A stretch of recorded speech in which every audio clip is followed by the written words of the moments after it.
সেটা হলো এই যে ভাগে কুরবানি চলবে কি না। জাবের রাদিয়াল্লাহু তাআলা আনহু বলেন, রাসূল সাল্লাল্লাহু আলাইহি ওয়াসাল্লাম বলেছেন, আল বাকারাতুন সাবাতিন আল জাজুরুন সাবাতিন, গরু 7 জনের পক্ষ থেকে আর উট 7 জনের পক্ষ থেকে।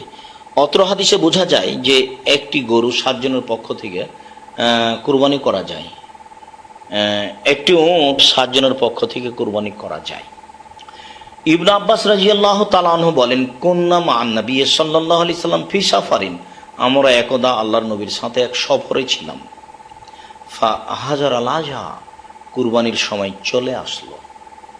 ফাস্তারাকনা ফিল বাকারাতে সাবাতুন অল বাঈরে আশারাতুন, আমরা গরুতে 7 জন অংশগ্রহণ করলাম আর উটে 10 জন অংশগ্রহণ করলাম।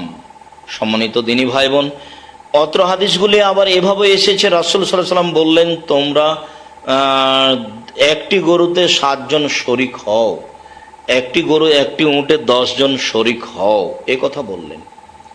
যা ছিল সফরের ব্যাপার এবং যা ছিল জন পক্ষান্তরে মানুষ তার পরিবারের পক্ষ থেকে এবং তার পক্ষ থেকে কুরবানি করবে, তার হাদিস স্পষ্ট।